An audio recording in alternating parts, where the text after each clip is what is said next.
Thank you so much, everybody, and welcome on tonight to the ultimate How to Vote virtual seminar. We called it the ultimate How to Vote virtual seminar for a couple of reasons. Firstly, here at Stand Up and Vote, I think we have honestly become the trusted people as far as voter education. We've had many people that are giving you voter education that quite honestly may have just started learning about politics this year. And so we are very, very proud to have with us Jewel Burbridge, who is the founder and president of Voting Matters. Jewel has literally been in politics for decades and has been teaching voter education for a very long time. So she is not new to this. We are exceptionally, exceptionally lucky to have her doing all of our voter education for us. So you will be hearing from Jewel tonight. Welcome, Jewel. Thank you very much, Yvette. And so she'll be doing our voter training for us. And then also I would love to introduce you to, in a minute, to Deidre Abel. So Dee is our director of Stand Up and Vote Australia, so that she'll be able to give you a little more information about who we are, why we exist, and why this is so important to us and what we will be doing for you as far as voter education goes, and also as far as things that we can help you with around the actual election process. Dee, welcome on. Thank you so much for taking time to come on here tonight. We're so excited to have you. Would you mind please letting everybody know who we are, why we exist, and a little bit about your backstory? Absolutely. Thank you and welcome, everybody. It's so good to see you all coming on board. About me, I'm first and foremost a mother of 3 grown children who have families of their own, and the grandmother of 5 children and 1 on the way. And they motivate me to do all of what I'm doing right now. I'm also a nurse of over 20 years, and I was working in a very busy emergency department until October last year, when the mandates came in and forced me to stand down. After that, I just decided that we couldn't sit back and do nothing. This is this is definitely the most important election of my lifetime and of all of yours, I imagine. You know, I decided that I had to put something into action, and at the time I didn't know what, so I called some rallies in the park, some meetings in the park for nurses, and I invited some political parties to come and chat with us, and from there it just blossomed, and I ended up running 2 Reclaim the Line rallies in Brisbane. And from those rallies I actually did a poll of the people and asked them how sure were they that they knew how to vote in our system. And 95%, I'd have to say, said they really didn't understand preferential voting or how to vote. And the problem with that is, if 95% of people don't know how to vote, it's no wonder we've been getting the same result year after year after year, because we're doing the same thing. Now, we decided, I got together with a group of people, most of them came from like pro-choice and anti-mandate meetings and all that sort of thing. A lot of very motivated people who wanted to come together and help the Australian people understand the preferential voting system and voting as a whole, really. So we came together and we formed Stand Up and Vote. Our aim being to educate the Australian population on how to vote with the purpose of changing the political outcome. So from that, I started to think about why people didn't know how to vote. And I realised that for a very long time, we have had no voter education in our schools, our universities, in public generally, apart from people like Jewel, and there may be others like her, but I don't know of any, in Australia who actually go out and teach people how to vote. I think it's pretty shameful, really, that we have a society like that. And it's not the people's fault. It's the system's fault. They've let us down. We should know how to vote. So the reason this is going on is that for almost 80 years, we've had a 2-party system that have been very happy to keep us in the dark about how to vote and how to change the system, how to change the politics that we have. They don't mind that you don't know, because if you don't know, then you have no effect on them. So we've decided to change that, and we've decided to step up to the plate now when we believe this is needed the most. So we need to change our thinking, and we need to do it now. And we're having a chat amongst our committee a short time ago, and we were talking about the apathy of people across the country. And I think more than ever, it's at such a low level right now that it's incredible. And apart from doing this, I'm not sure how we can get these messages out, but right now we need people across Australia to stand up and help, because this is going to be maybe our last chance to do this. So, we need to change. We need to change our thinking. We need to change our voting habits, and we need to do it now, because our freedom really does depend on this. Thanks so much, Dee. No worries.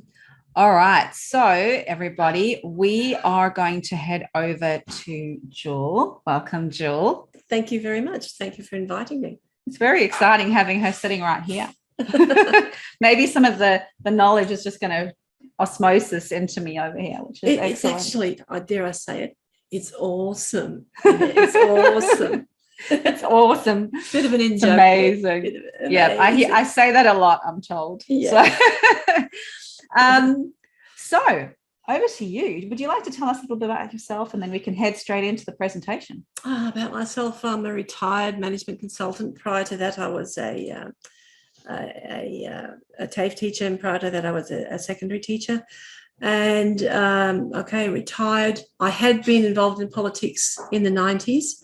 I left in disgust in the 90s, like so many people did, because it was just heading in completely irrational directions. But then in recent years, things have really ramped up. And one day I was just hugging my beautiful grandson, and there was an atrocity that had happened in the world, and they were happening regularly. And people were being blown up in shopping centres, and just completely bizarre things. And governments were just turning a blind eye to this and not addressing them. And just hugging my grandson, I thought, what if something happened to you, my darling? I have got to get involved in politics to make people get some common sense back into politics, because I'm eventually going to die and I want to leave this place a better place for you. I think that's a pretty common reaction of grandparents. You heard Dee talking about her grandchildren. And we grandparents have seen a lot in life. We see the deterioration of everything that's happening around the world, and we are determined to try to stop that, stem that tide of what is happening. So we have to do our own bit as best we can. So I just started doing meetings of like-minded people who were aware, concerned, astute, discerning people, and we discussed important matters. And then, of course, it evolved into, I got policy experts at all of my Voting Matters meetings, and they talk about what is really the background of policy areas, whereas you'll only get a superficial nod to it from a politician, and very often they don't even know what they're talking about. And people really appreciated just knowing the background of policies, and could see that a lot of decisions were being made that were quite flawed. And it's grown and grown. And the highlight recently was very recently, I had the Queensland Senate Candidates Forum, and I had people from all across the political spectrum. I did invite the left and the right. Unfortunately, people on the left chose not to join us, which is unfortunate because we would have liked to hear their perspective. They chose not to talk to us, but still it was very successful. You can pick it up if you want to have a look at it, because it's quite interesting if you live in Queensland, to help you make a decision about the Senate on Voting Matters website, votingmatters.com.au. So that's the kind of thing that we do. We just simply give information to people, and we encourage people to get off their chair and get in the car and come and talk to each other, the way people did in my youth. That's how we learned things. And you can liaise with people and learn so much more than getting something from a device. So essentially, that's what we do. And I'm very, very happy to be associated with Stand Up and Vote as an education consultant, because almost everything Dee said, you can virtually just simply put that over into my column. I feel exactly the same about everything. And there are many people who are like us. So let's all just work together and bring about some sort of a change back to common sense. Yeah, definitely. Definitely. And yeah, that Senate forum, I have to say, if you haven't seen that, please go and have a look at that. But it was the first one that I'd ever been to. And it was really, really interesting to watch. Yeah. So if you haven't seen that, please make sure you go and do that. So are we ready to get into it? We will, yes. Let's get into it. All right. Okay, my organisation is called Voting Matters, and because it does matter. Voting is important. It matters. We talk about matters pertaining to voting. And that's what we're going to be doing tonight. But more specifically, we're going to be talking about the way we vote in Australia and what is the best way to maximise the effect of how we vote in Australia. But firstly, a little bit of background is, with voting, we vote because it's our right to choose who will make decisions affecting our lives. Don't think that they give us this right. It is our right to take. So we should take that right and embrace it. We also vote because it's also our responsibility. We're in a free country so far, and we are citizens. And it's a responsibility, if you're going to vote, pay attention to who you're voting for, what they stand for, and the likelihood of them standing for the values that are important to you. And that's just a responsible thing to do as a thinking adult. Now, but if you refuse to vote, and there are many people out there who are encouraging you to refuse to vote and say, that'll teach them, they'll know we don't like them. Yes, they'll know you don't like them, and I couldn't care less. They will just laugh because you have had absolutely no chance to affect what they are going to do. You'll just hand power over to the people who do vote, and they could stack the voting numbers, and you can get some people with the wrong intentions in power. So don't refuse to vote. Definitely take part. Please do that as a responsible adult. And if you intentionally sabotage your vote, drawing a marijuana leaf or Mickey Mouse or Donald Duck, you're forfeiting any chance to affect change. So don't just whinge about things should be different and I don't like it and have pity parties. Vote for people who will change those things, and then we will affect some change. Now, what is a legal vote, though? Okay, that is a very important question, because for your vote to count, it has to be a legal vote. You will find the information about this in this website, legislation.gov.au, and look in the Federal Register of Legislation. And in particular, look up the Commonwealth Electoral Act of 1918. Our entire electoral system is based on this act, with many, many amendments, obviously in over 100 years of amendments. What you will find in that act, there are only two types of vote. Forget these people who tell you there are different shades of votes and they will have different effects. There's only two types. The first type is a formal vote. That is the only one that counts. A formal vote is a valid vote. It is counted as to who will be elected. It is part of the booth tally as well, because just like you do a stock take when you're working in a business and you have to know how many items are there, they have, when you get ticked off, when you go into the booth, that is counted as somebody has ticked off. And so the actual number of ballots that get counted have to correlate with how many people have been ticked off. So that's part of the booth tally. But also what is on those ballots is how you elect a single candidate. Who do you vote for on that ballot? So that is a formal vote, and that is the most important vote of all. Then, of course, there are informal votes. Informal votes are invalid, not counted, but they are counted as part of the booth tally, but nothing to do with electing anybody. So intentionally putting an informal vote in makes no difference at all to what happens to the people who get elected. You just don't get counted into the count for who gets elected.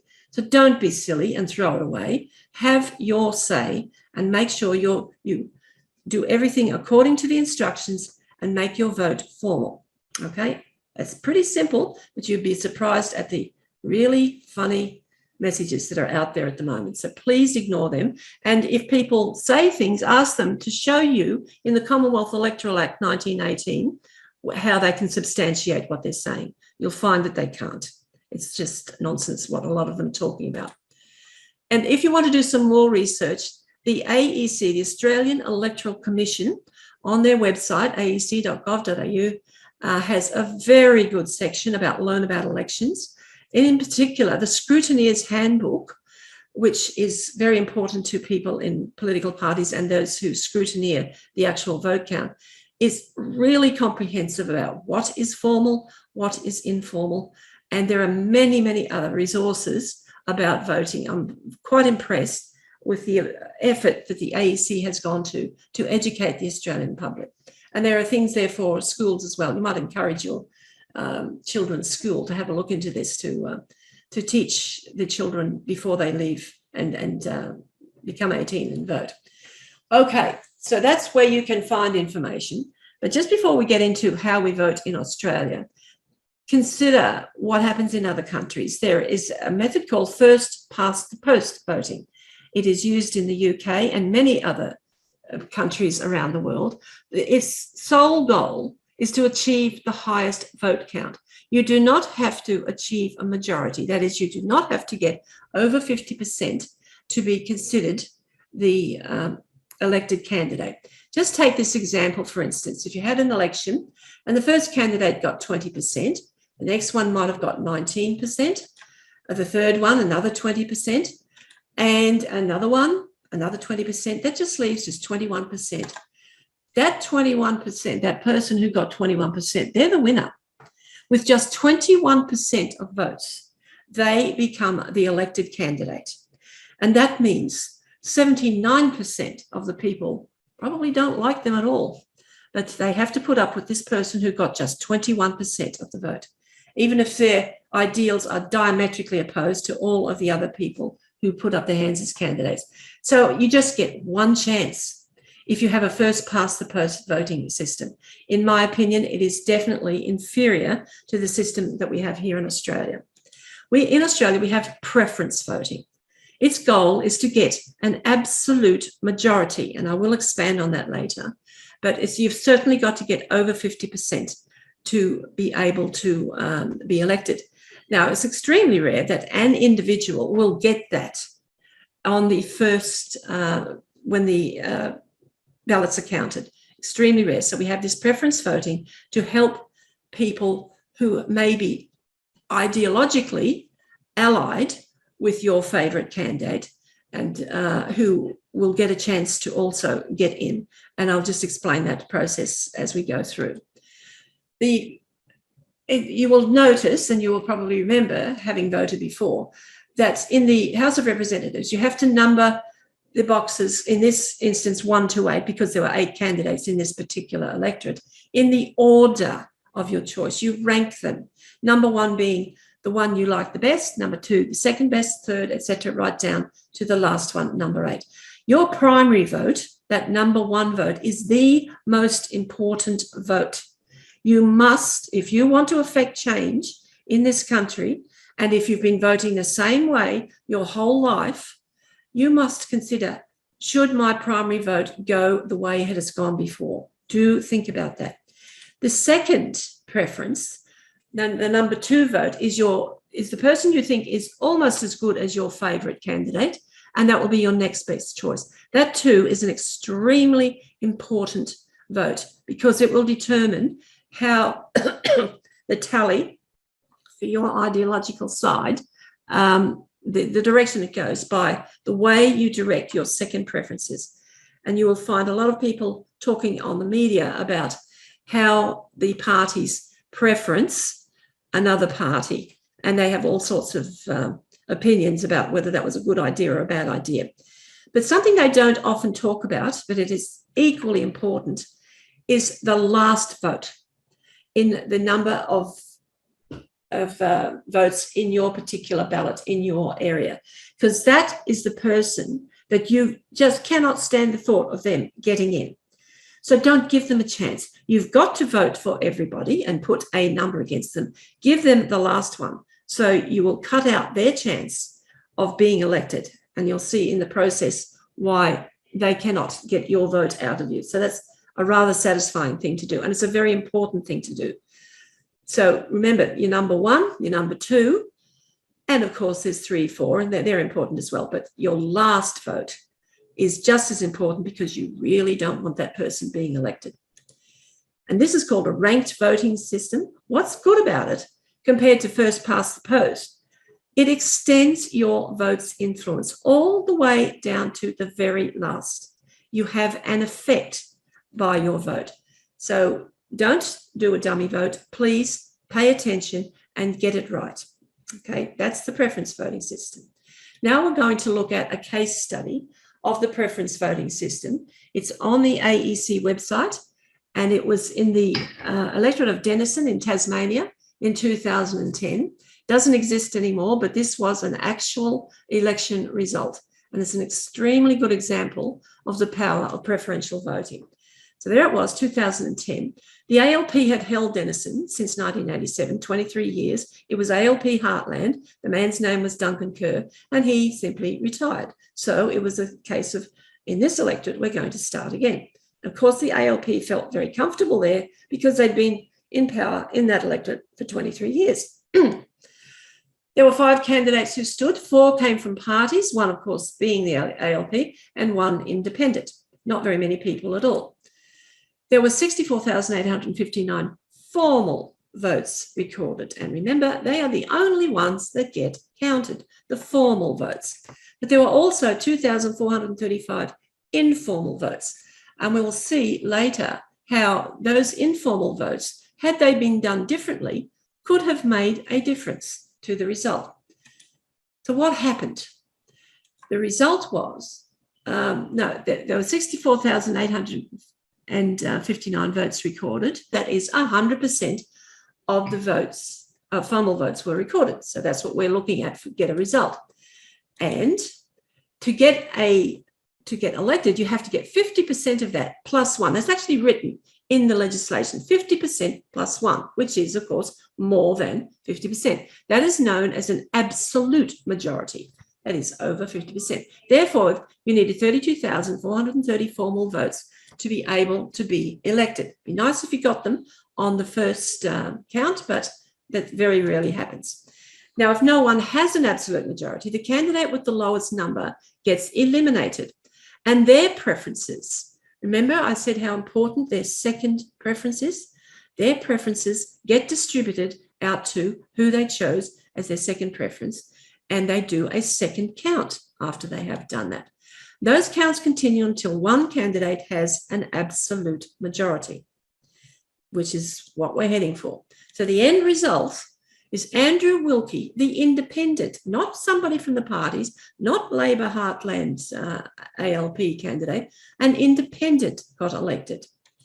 His primary vote was only 13,788 votes, or just 21.26%. See how far short that 21.26 is of 50% plus 1? It's just streets away. He was 18,642 votes short, or 28.74 short, more than double his original primary vote needed to be caught up on for him to get this. So how did that happen? This is how it happens. Now, this is the most important slide of all. All of the people who went in and voted put as their number one choice somebody. And this was the count after their number one votes were counted. The ALP got almost 36%. Understandable, it was Labor Heartland. It's a very healthy percentage, almost 36%. Second came the Liberal Party. Just after that, a very little less than the Liberal Party was Andrew Wilkie, and then the Greens were pretty close anyway. Those 3, 2, 3, and 4 were pretty close to each other. See how important your number one vote is? If anyone in any of those, choosing any of those people, had voted differently, the mix would have been slightly different, and the process of elimination would have been changed. So you must use your primary vote as the person you absolutely must get in. Don't be tempted to vote the way you've done before. And of course, poor old Socialist Alliance, they didn't get too much support there. So they got 5th position there. The ALP is still 14.21% short of victory. So what happened? It has to go to a second count. The Socialist Alliance is the smallest number of primary votes, so they will become eliminated. And that's what happened. But look at what happened. Socialist Alliance would have given out some sort of how to vote card saying, we recommend you vote somebody, whoever, as the second choice. But they went 4 ways. All of the second preferences for Socialist Alliance went 4 different ways. Now, that's pretty common. That's known as leakage of preferences and doing things other than what parties want you to do. But I applaud this because all of these people were thinking and they made up their own mind who they wanted to vote as a second preference. So fine, they went 4 ways. There weren't many votes there and they were distributed fairly evenly across the other 4 candidates. And the end result is no difference in terms of getting an elected result for the electorate. So we have to have another count. So who is next after that? Oh, I beg your pardon. ALP is still, of course, 13.85 short of victory. And the Greens, 19.38. Note that the Greens and the ALP very often support each other, very closely allied. And so the ALP must have felt relatively comfortable at this stage because they were only 13.85 short and there were 19.38 of the Greens to pick up. So the Greens are going to go next. Here's the knockout blow. Only 7.53% of the Greens, 19.38, went to the ALP, less than half. That must have been a big shock to the ALP. And Wilkie got 10.23% of that 19.38%, which is more than half, which is astonishing. Now, this also brings into account local conditions. Andrew Wilkie had once been in the Green Party. He apparently had a falling out with them, which is why he ended up standing as an independent. I should imagine there were a number of people in the Greens Party who were still supportive of Andrew, the individual. So that could be the explanation for why he got a substantial percentage of second preferences from the Greens. And that would have been very disappointing to the ALP party. So what happens next? Okay. The Liberals were the next ones to go because they were the lowest count at that stage. And they went to ALP, they went to Andrew Wilkie, and look at the percentages. And by the way, the ALP, when they saw that it was the Liberals who were going to be distributed next, they were probably quite nervous because we all know that the ALP and the Liberals don't like each other. And so they could not expect a large percentage of support from the Liberals. But this is what happens. A great majority of the preferences, the next preferences available in the list of Liberal votes, and which would have included some Greens and some Socialist Alliance that had gone into their pile, and they went to Andrew Wilkie as opposed to going to the ALP. And so that predictable flow went to Wilkie, and the ALP only got 5.11%, not enough to get over the line to that 51%, to 50% plus 1. So Andrew Wilkie won by 1.21%, extremely tight, but he won. And there were only 787 votes in it.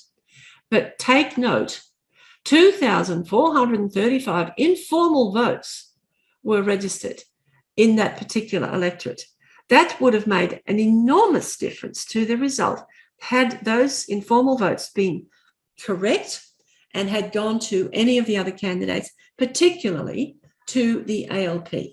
There may have been disaffected ALP voters who said, right, I've had enough of you, I'm going to vote informally. And this was the result. The ALP could not take advantage of their votes, or nobody else could take advantage. A huge difference between how much Wilkie won by and how many informal votes could have changed that result. That is why it is so important. Use your vote judiciously, responsibly. Get it right. Vote for somebody, even if you don't like any of them. You hate them all. A very satisfying thing to do is, okay, vote for them all. Put the one you really hate last. And then you know they're never going to get your vote at all. And that in itself is very satisfying. And that is how you teach them a lesson, by putting them last. Now, another point that I bring attention to here, that percentage there of originally almost 36% for the ALP, and yet they still didn't win. That was very similar to what happened in the electorate of Blair in 1998.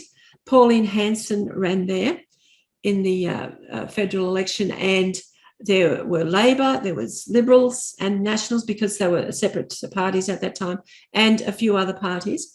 Pauline Hanson got 36% of the primary vote. And everybody thought, wow, she is romping in. But what happened was all those other parties preferenced Pauline Hanson, or One Nation, last. And she picked up a tiny handful of extra votes, not enough to get over the 50%. So as a result, the preferences from all those other parties ended up flowing through to the Liberal candidate, and they got over the 50%. So yes, your primary vote's important, but so are your preferences on the way they're going to go. So Pauline may have felt very comfortable with 36% primaries, but it didn't work for her. So that's just two examples of what often happens. You cannot predict the way preferences are going to go, and nobody should be able to predict, because it is your vote, your choice. So that's what happens in the House of Representatives. In the Senate, it is quite different. In the Senate, we have this great big long white piece of paper with lots and lots of names on it. And they talk about voting above the line or below the line. And you have a choice. You can do either or. You can't do a mixture of both, but you can do either or. If you vote above the line, that is where all the parties are listed. And there occasionally are groups of individuals who will get together as a group, so they end up above the line, but that is where they will appear. And you only need to vote a minimum of 6 parties or groups. You can vote for more if you want to, not necessary though. So 6 above the line. What happens there is those parties will have pre-selected a number of individuals. Some parties will have multiple individuals. ALP and the LNP, or the Liberals, for instance, will always have 6 people selected to be in their party ticket, they call it, with the person who got most pre-selection votes in their party up the top, down to number 6 down the bottom. Now, as opposed to that, you have below the line. Below the line is where you can choose to vote for individuals. And if you can see, if the screen is clear enough, you can vote right across the board. You can just do one person from each of those parties, or you can do 2 or 3 from each party, but you don't like the number 1 choice, for instance. So you can put a number 2 or number 3 as one of your preferences and just ignore the person who was in the party's number 1 choice. So that is where you take control below the line. My personal preference is definitely I go below the line and I look at the people I am voting for, which is why in Queensland here, I held the Queensland Senate Candidates Forum, so people can see and hear the people who are representing, who are wanting to be elected, and it means so much more than just looking at a name on a piece of paper. So those are your choices in the Senate. Very different way of voting. You do not have to number every single box. Some people are telling you you have to do that. That is nonsense. That's the way it used to be, and that is no longer the case. Remember, 6 above the line or 12 below the line. And as I said before, my personal choice is below the line. That's what I recommend. The reason why I do that is the Senate is a house of review. That is its function in our parliament. Legislation, most times, emanates out of the lower house, the House of Representatives, and it goes through a series of readings, and it may end up getting passed. But then it has to go to the Senate for review. Each senator is representing the whole state. Every state has 12 senators. Every territory has 2 senators. Most elections, only half the Senate, as in this coming election, only half the Senate will be elected. But and so you're only voting for 6 people. But their electorate, if you like, is the entire state. So it stands to reason that the decisions they make impact on the entire state, and that should be their focus.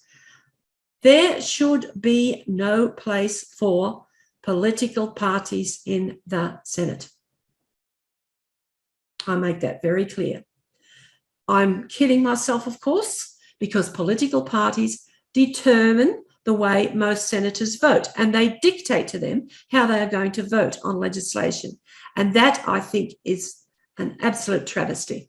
Nevertheless, there should be no place, because it is meant to be a House of Review to fine-tune any legislation and send it back to the House of Representatives if it needs tidying up and being expressed better. So if you want to vote for an individual who will adhere to those principles, always vote below the line for an individual who will take a stand on principles. As I said, you've got a number, at least 12 of them, but choose according to their character. Since the day I started Voting Matters, I have been saying, look at the caliber of the character of the candidate. What does this person stand for? Is this person here for their own career path? Is this person just a puppet of a party, doing as they're told so they get the cushy jobs and they will just simply not worry about any ideals or values? You have got to look at the individuals in the Senate. It's a very responsible position. So I do encourage you to look past whatever party, tribe they are attached to and look at the person. And of course, they must have ability. They have very responsible decisions to make. And of course, it goes without saying, if you're voting for them, you would like them to have your values in life. And as I said before, the political party is irrelevant if they do their job properly and represent their state first. So please consider carefully voting below the line, even though every single party will encourage you to vote above the line, because they will get their people down their list of people elected first before even the second party that you have chosen gets started to be looked at. And, you know, the other parties that you vote for have virtually got no chance. So it's a wasted vote as far as I'm concerned if you want to get good people in. So that's the Senate. It's a House of Review. Now, something that we have to put together, Voting Matters and Stand Up and Vote, is a questionnaire that has been sent out to all of the candidates in the whole country. Very simple questionnaire with just 6 questions. And all they're required to do is answer yes, no, or unsure. Unsure being represented here by a question mark. And that will let you know where they stand on the background of these questions. What we focused on with these questions in Stand Up and Vote was the freedoms, because everything for the last 2 years has been affected by the management of the COVID pandemic, and the entire country has been essentially decimated from many directions. And so we want to know, if you're going to be representing me in my electorate, what do you think about the way it's been handled? Are you happy for this to keep on going like this? Or do you think it could be done differently? And those questions are focusing on that issue. Right, so what will happen is if the candidates answer a certain way, according to the way that the questions are phrased, they will get a green dot or a green indicator next to their names, just like a traffic light system, as you can see here.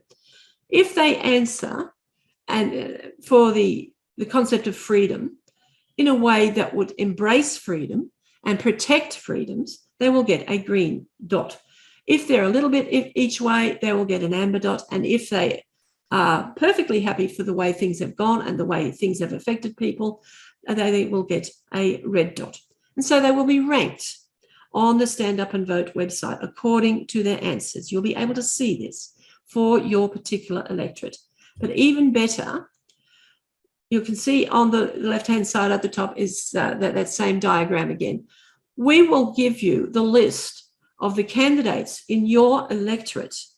And according to the dots that they got, we will put those dots or colours next to their name, and you will be able to print out it's like your own how to vote card. And you will be able to number these candidates according to the way they answered, if this issue of freedom is important to you. In this instance here, we have candidate A and candidate H. You would choose who gets your number 1 and number 2 votes there.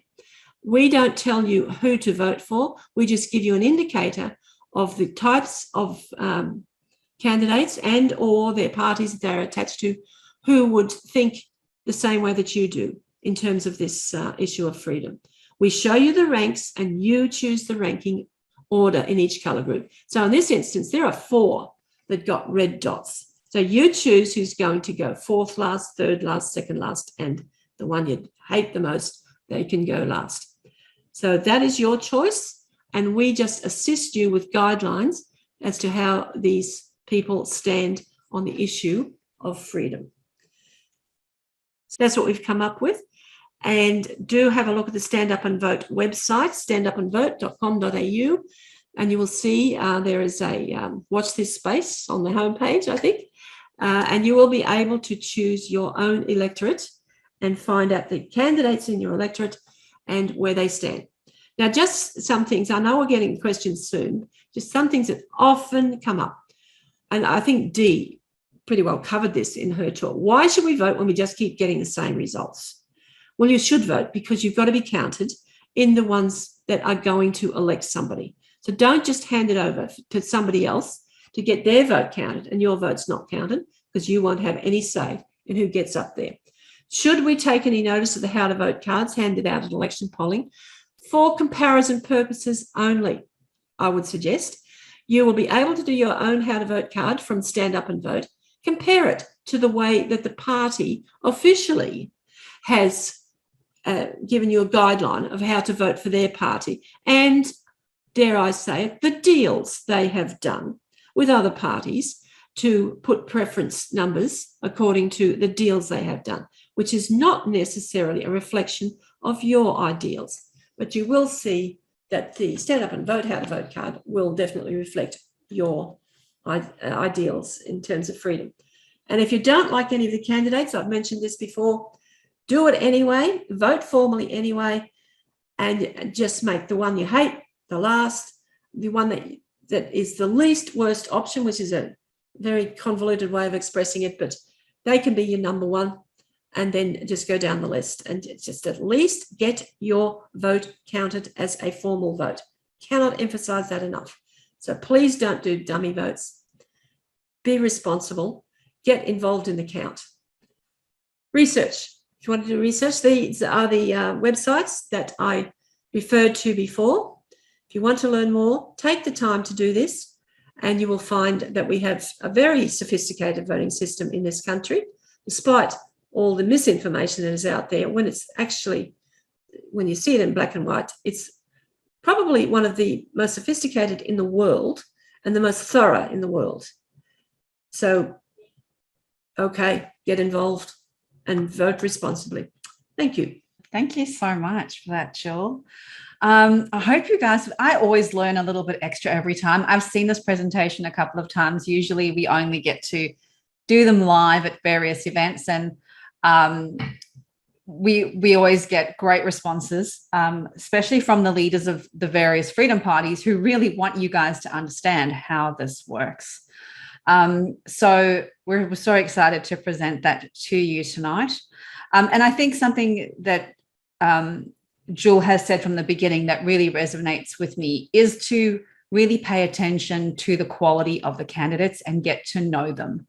So we have, there's a few different groups similar to ours, which is amazing. There are so many people out there doing education around this, but some of them are doing things, for example, like not listing the independents at all.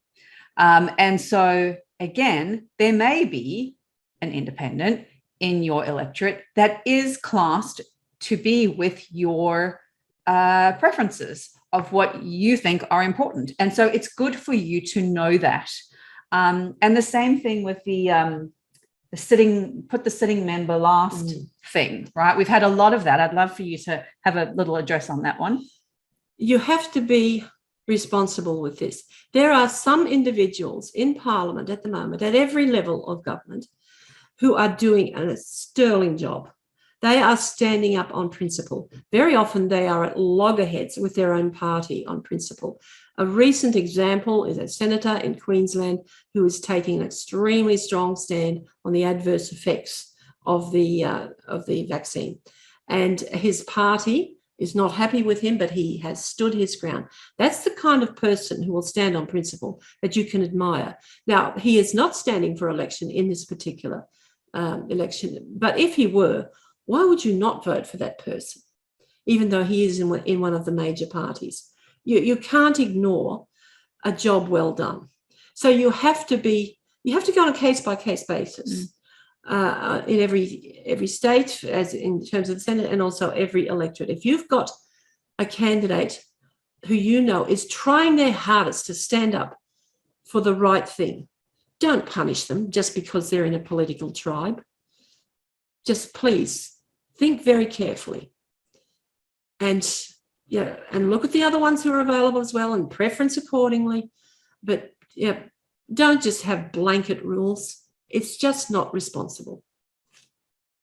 Awesome. Thank you. So Dee has been keeping an eye on the chat for us.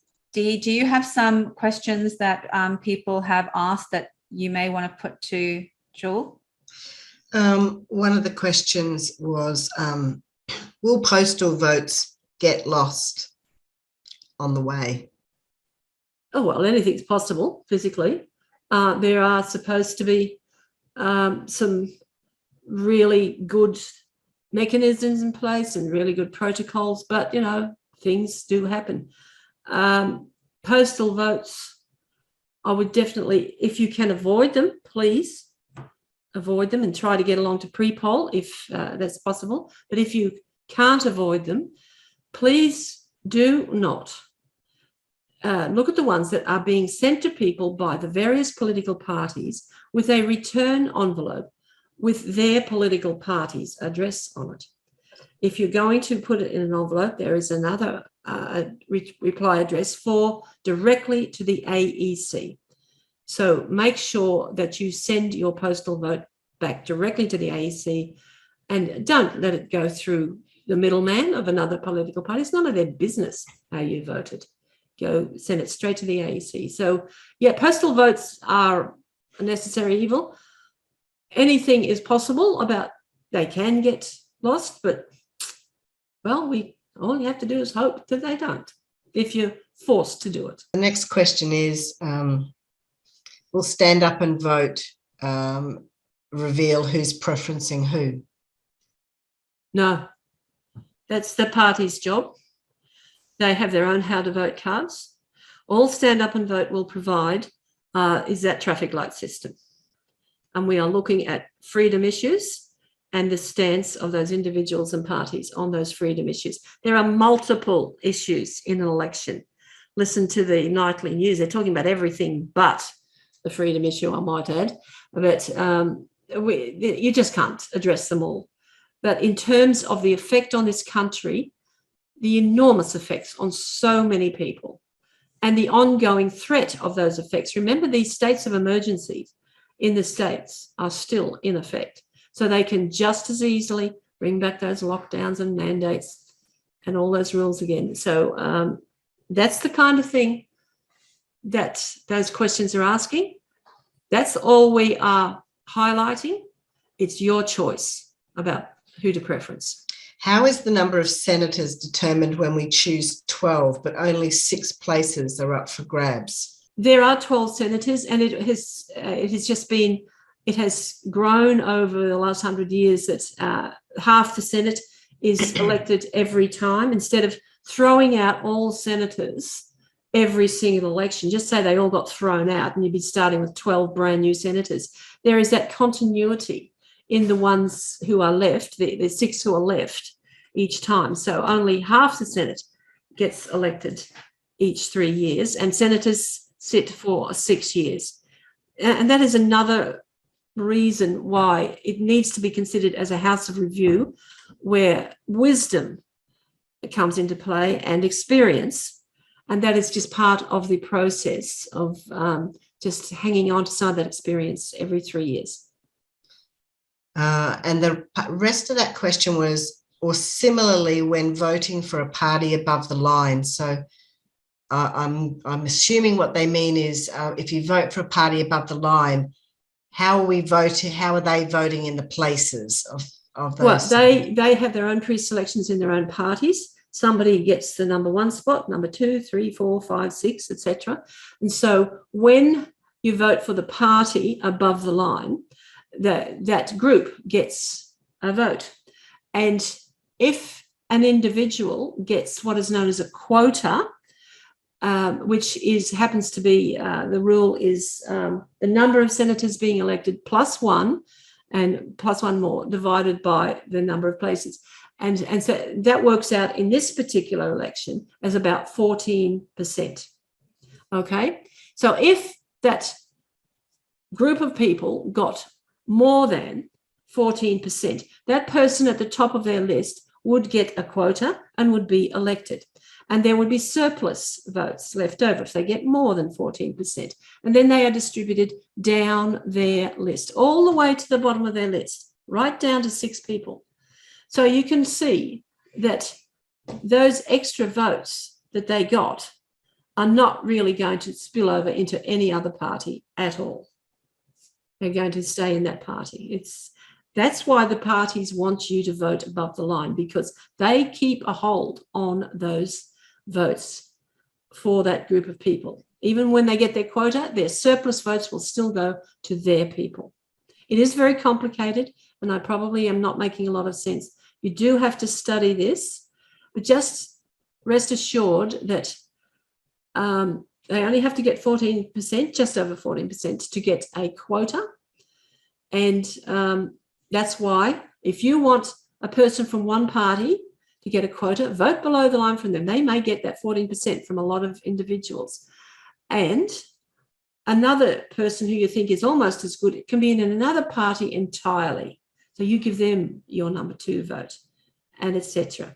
And the third person might be back in the first party. So you can give them number 3. You can put your votes anywhere below the line, but you choose the individuals, and you don't just put up with what the party is telling you are going to get the advantage of the vote above the line. Oh, this question is, are parties consistent across all states, or are they generally different?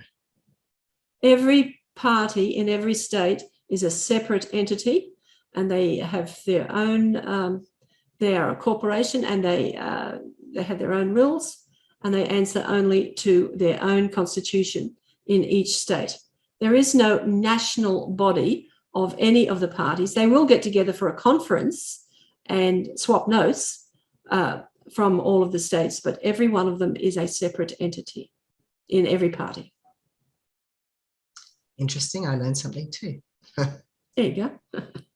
With regards to making sure that your vote cannot be tampered with, I know we've had discussions about taking a pen, making your numbers in a certain way, all that sort of thing. Have you got any thoughts on that? There's no need to make a number in a certain way. It's actually acceptable, and you will see it in the scrutineer's handbook, that if you wanted to do the first 3 preferences in Roman numerals, like 1, 1, 1, 1, 1, 1, etc., and IV for 4, you can do that. Then you can do the rest of them in Arabic numerals. So there is a mixture acceptable. It actually says in the scrutineer's handbook that pencils are provided, And that is, by the way, purely a logistical thing. If they provided pens in every booth, everyone would nick them, wouldn't they? Let's face it, Australians are kleptomaniacs. So they do pencils because it's cheap. They can simply sharpen them. They can keep them from election to election. And it costs millions. There are millions of pencils needed. So that's why they do pencils. Okay, but it actually says in the Scrutineer's Handbook, you are very welcome to bring a pen if you want to, your own pen. And yes, if you want to look at the Scrutineer's Handbook as to the acceptable ways of doing the numbers, there are the usual, Arabic, Roman. You can even do ordinal. You can do first, second, third. You can actually write that. And that will be accepted as a valid formal vote. But it's a lot easier just to do 1, 2, 3, 4, 5, and that's it. What about if I want to check that my pen works and I do a little scribble on the side and then as long as it doesn't go near the box, it may end up making your vote valid because it may look like you're trying to write your name or something. So I wouldn't do it. I'd find another piece of paper to do the scribble to make your pen work. Try to keep it really neat in those boxes. And there actually is a rule where you do not have to put something in the very last box, the last number. That is the only one that is acceptable, to put nothing in there. But if you just put a dot in there, that just makes that an informal vote because there is something in there. And it was trying to, it could be said that you were trying to write something different. So be very, very careful. Sure, take a pen, take another piece of paper to make sure your pen works, and be very neat. If you make a mess, don't worry about it. You can cross it out, but it could be challenged by a scrutineer. Go and ask the electoral officers for another vote, another ballot. So you can just give them yours that Yes. you messed it up. You're like, can I just have a new one? And they have a process where they have an envelope that they put it in. They have to take account of it, and they put another one in. They have to take account of it. It's like, as I said, a stock take. And so, yeah. Okay, Jill, just I think there was a couple of people who didn't quite understand the how the votes are distributed when we vote below the line. They got the party chooses above and they get to choose down to C. But how do the votes go out in the Senate below the line? Well, if you vote number one for somebody in, say, the left-hand column or column in the middle, they get your number one vote. And if that person ends up getting a full quota, they will have some surplus votes. So then their preferences will come into consideration. And so your number two vote may be for somebody in a column way over to the right-hand side or the left-hand side. And your number three, likely, anywhere for any individual right across the entire paper. So it's counted not unlike the way House of Reps is counted, like it's ordinal, 1, 2, 3, and just one at a time. Whereas above the line, they're counted in the party blocks first, and you go through for the big parties at least 6 people, and it's not going to go much further because there won't be enough votes to distribute. Yeah. Okay. Can you talk about exhausted votes in the Senate? Exhausted votes in the Senate is when there is no more numbers left that you have put down. So if you put just 12 below the line, or if you put just 6 above the line, and everything gets distributed because, there's all these extra votes and they get distributed. Well, if you've got no more on your particular ballot, well, that's it. It goes no further. That's just exhausted. Okay. I know there are some major parties saying, oh, you've got to vote above the line and you've got to vote for us, or otherwise your vote is exhausted and you don't get a vote. Well, that's nonsense, absolute nonsense. You will have got to vote all the way to the last number that you have put down. On your Senate? On your Senate, yeah. Okay. Or House of Reps, anyway. You make it formal, you make it right, it gets counted. Okay. I have a question with regards to something else that we've been facing, which is people telling voters to put a line through their vote and saying no suitable candidates, and saying that if they do that, it will be able to change something, or it will do something. What's your comment on that? It's nonsense. It will be an informal vote. It will be put in the informal vote pile, and that's it. It will not be counted towards anything. It will not change anything other than the number of formal votes in that electorate. And it'll be one less because of that particular vote. Yeah. It's completely pointless. So we're being asked, because most people don't do their research and don't vote above the line for the Senate, is it possible to purpose a how to vote card for freedom-friendly parties plus freedom-friendly, sorry, give me 2 seconds to move that down, major party candidates? Then we can distribute the cards across the state. As I said before, Stand Up and Vote will question every single candidate to answer those questions. Their answers will get them a ranking of green, amber, or red. And that is it. We do not look at parties as a whole. We look at the individuals. You are voting for a person. Even though they're organized into tribes, into parties, you're voting for a person. And these are the people that we are focusing on, because these people make decisions. And I think I would like to add to that as well, because we've been doing interviews every single night on Stand Up and Vote of different candidates. So we may have possibly interviewed a candidate or somebody who's standing for Senate, because we've had some of those on as well, and we have a few more that are coming on. We may have actually interviewed those people already.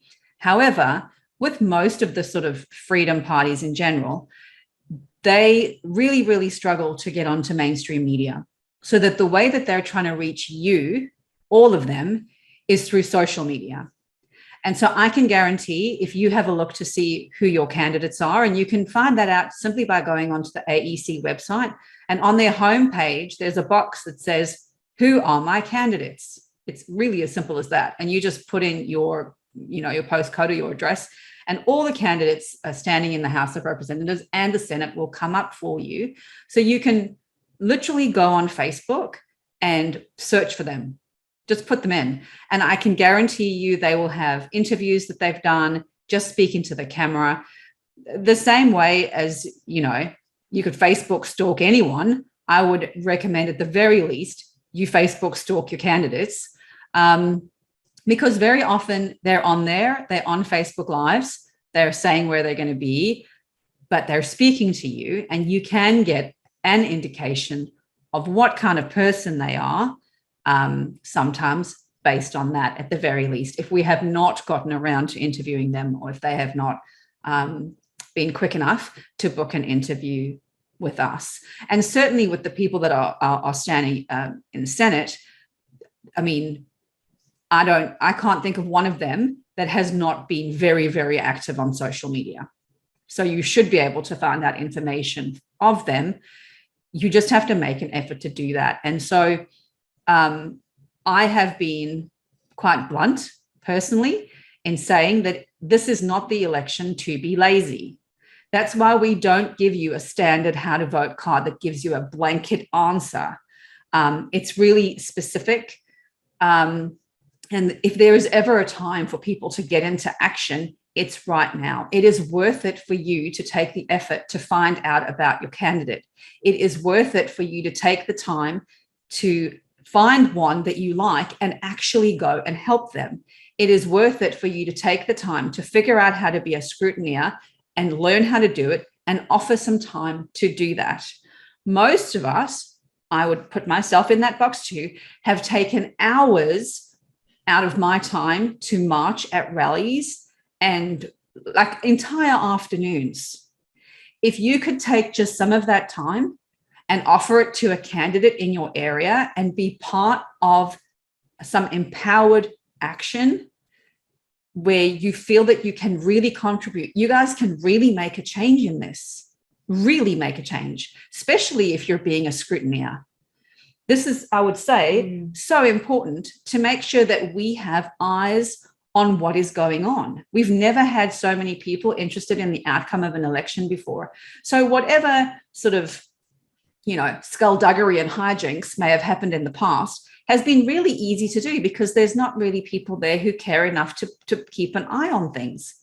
We need you guys, as many of you as we can get, to be in there to keep an eye on things, to make sure that they're going as they should be. That is something real, something tangible that you can do to get involved and truly make a difference. Yes, rallies are important. Yes, we need to make sure that they hear that we are not happy and see the number of people who are not happy. But this is something that you can do for a candidate in your area and for yourself, because ultimately for all of us, people, we were talking about this today, people say, thank you so much for doing this for whatever. But we're not doing this for you necessarily. We all have personal stories in our families of why we're doing this. And I'm sure you do too out there. So this is really important. This is something that you personally can do to actually make a real difference. That's not just shouting at a rally and holding up a sign. It's going to take some time and effort, but it's absolutely worth it. That's my rant for the night. Well done. I'd actually like to comment myself on one of the questions in the post. One of the questions that I kind of asked you before, Jill, but I think that the person asking was actually inquiring about whether we had a means for them to print off in excess cards that informed people about the Senate for them to distribute across the state. Look, ideally that would be amazing, but we need to be honest and say we are totally funded by the people on our committee. We have had an odd few small donations, but for the most part, we have managed to get through this, including our amazing marketing lady who has gone out of her way and spent a fortune out of her own pocket to build us a website and to produce all the flyers we already have produced and a lot more. So we've done a lot of things based on the small income that we've had amongst us. So unfortunately, while that would be a great thing to be able to get more information out and distribute it, it's just not physically going to be possible for us to do that. And, our actual original aims were huge. I can't tell you how huge they were. And unfortunately, we haven't quite hit that mark. But, unfortunately, funding was a big part of that as well. And just simple things like not being able to boost so many Facebook posts because it all costs money and Facebook were blocking us in other states. And so it's been difficult to get this information out to a lot of the other states. So one more question here for you, though, Jill, is this person says, when did it change to only vote for 12 in the Senate? Yes, there was. At one stage, you had to vote for everybody. And it was tortuous. And, of course, you can imagine the amount of donkey votes, and it would have ended up a real mess. A lot of would have been informal. The actual time it changes only in the last few decades, and it's been tweaked a bit in the last 2 decades. I can't remember the actual year, but it's most certainly a lot better that it's a minimum of 12. And, gosh, in the days when they used to vote for everybody, I mean, there can be hundreds of people standing in the Senate in every state. It's ridiculous. And even the most astute, switched-on person is going to get it wrong. It was ridiculous. So I'm sorry, I don't know the specific answer to that, but it's in recent years they've made it a little bit more sensible. Should I put a major party candidate who refuses to meet or talk with me last? Well, I would. I would too. If they don't want to talk to their constituents, to their future constituents, why should I vote for them? If they don't want to know me, I don't want to know them.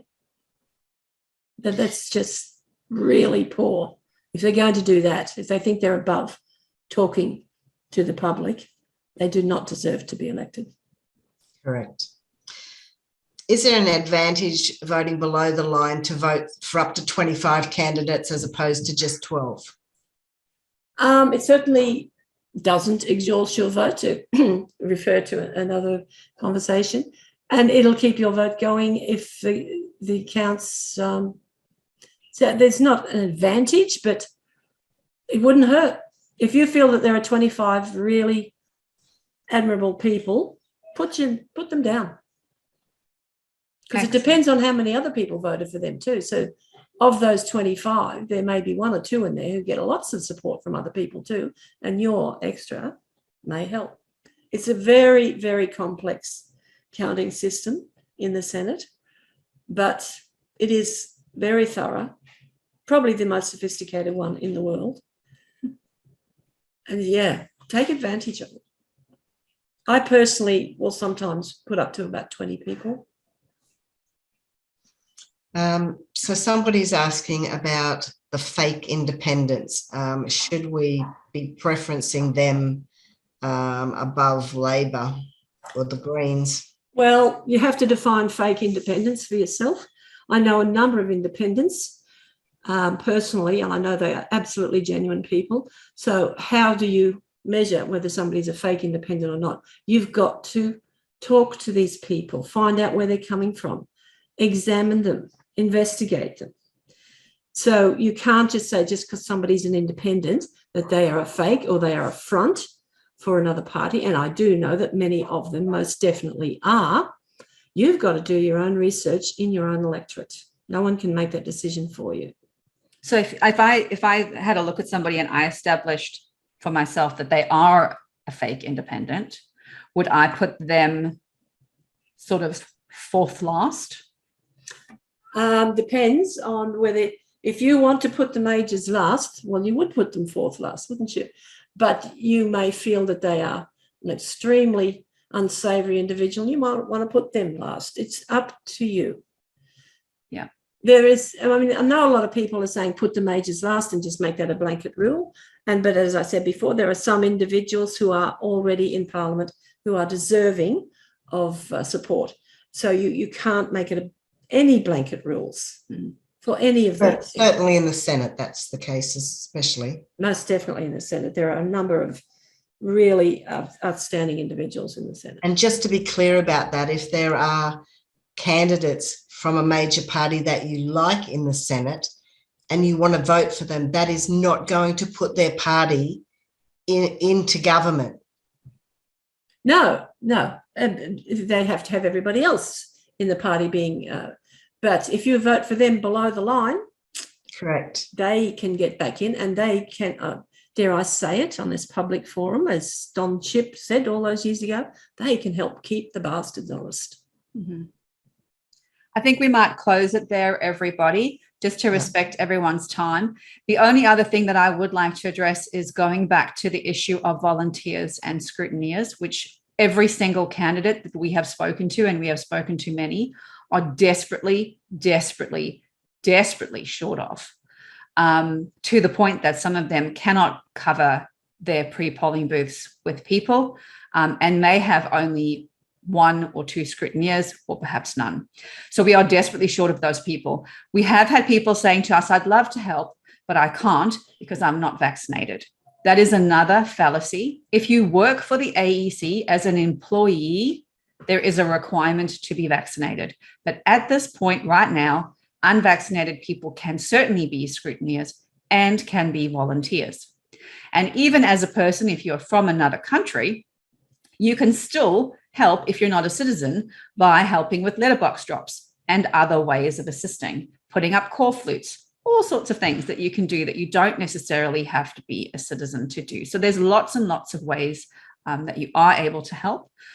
So please, if you can, please make the effort. Please help. If there was ever an election where you were going to do it, it is definitely this one. We are so, so grateful for all of you to get on tonight, to help yourselves be responsible and educated voters. The more of us that there are, the bigger the impact that we can have. Please make sure that when we have this recording out, that you share it with as many of your family and friends as you possibly can. The more people that understand the correct information from people who have had decades of experience, the better for all of us, as opposed to listening to some who may have only learned about voting in the last 6 months. Just a thought. And sharing, once it's up there, go to your own electorate on the Stand Up and Vote website and find out who gets the traffic lights, the green traffic lights. The green and the reds. Yeah, the green and the reds. That's right. Absolutely.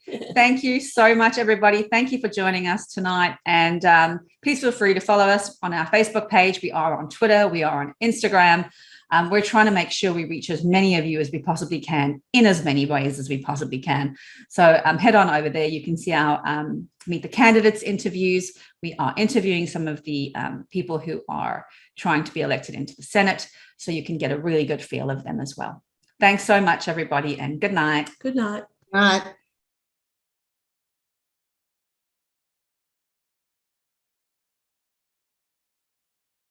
This video is authorised by D. Abel Brisbane for Stand Up and Vote Australia.